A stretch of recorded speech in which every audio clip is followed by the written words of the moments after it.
राजनीतिक पार्टियां जो राम का विरोध करेंगी, रावण को तो मोक्ष किया ही था भगवान राम जी ने।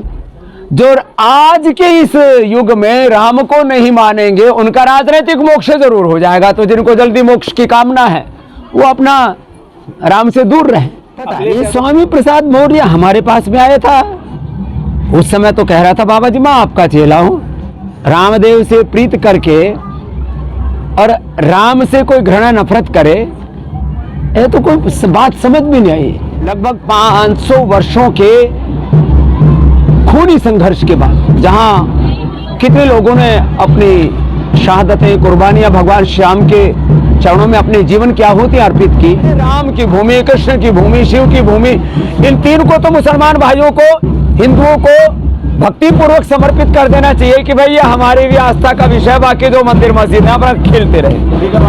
भाई हमारे पास तो बाई डिफॉल्ट 3-3 बार निमंत्रण आया हुआ है, तो हम तो जाएंगे। और मैं तो कहता हूं ये निमंत्रण देना भी एक औपचारिकता है। राम सबके हैं, राम हमारा स्वाभिमान है, राम हमारे राष्ट्र की अस्मिता है, राम हमारे लिए मर्यादा पुरुषोत्तम भी है, राम हमारे परात्पर ब्रह्म भी है, राम को भगवान का स्वरूप भी मानते हैं और राम को पूर्ण पुरुष के रूप में मानते हैं। संभल के सांसद। तो इसलिए राम मंदिर में दर्शन करने की बात हो या राम की तरह अपने व्यक्तित्व को, चरित्र को मर्यादित बना करके राष्ट्र मंदिर का निर्माण करने की बात हो, इसमें सबको आगे आना चाहिए। और ये न कोई राजनीतिक विषय है और न ये किसी भी प्रकार का मजहबी विषय है। आज हमारे मजहब अलग हो सकते हैं, लेकिन राम सबके पूर्वज हैं, हिंदुओं के भी, मुसलमानों के भी हैं। और राजनीतिक पार्टियां जो राम का विरोध करेंगी, रावण को तो मोक्ष किया ही था भगवान राम जी ने। जो आज के इस युग में राम को नहीं मानेंगे उनका राजनीतिक मोक्ष जरूर हो जाएगा। तो जिनको जल्दी मोक्ष की कामना है वो अपना राम से दूर रहे। अखिलेश यादव ने कहा है कि अगर भाजपा 2024 में सत्ता में लौटी तो वो वोटिंग का अधिकार छीन लेगी। राजनीतिक टिप्पणियां पे इसमें नहीं बात करते। और बोलो। अच्छा, क्या आप अपनी पार्टी बनाएंगे? देखो, हमने कहा था देश की सत्ता ऐसे लोगों के हाथ में होनी चाहिए जिनकी नीयत, नीति या नेतृत्व देश के लिए शुभ हो। तो हमारा लक्ष्य कभी भी राजनीति नहीं था। हाँ, हमने अपने योग धर्म, वेद धर्म, विश्व धर्म, सनातन धर्म के साथ राष्ट्र धर्म को सर्वोपरि माना, इसलिए हमने अपनी जो भूमिका थी निभाई। और जब भी कभी राष्ट्र पर संकट आएगा तो हम अपनी भूमिका निभाएंगे। लेकिन इस समय कोई आपद धर्म हमें दिखाई नहीं दे रहा है। स्वामी प्रसाद मौर्य लगातार सनातन धर्म का अपमान करते रहते हैं, क्या कहेंगे?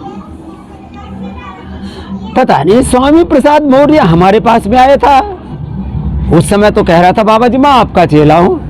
रामदेव से प्रीत करके और राम से कोई घृणा नफरत करे, ये तो कोई बात समझ भी नहीं आई। लगता है स्वामी प्रसाद मौर्य आगे स्वामी, पीछे मौर्य वंश कितना गौरवशाली।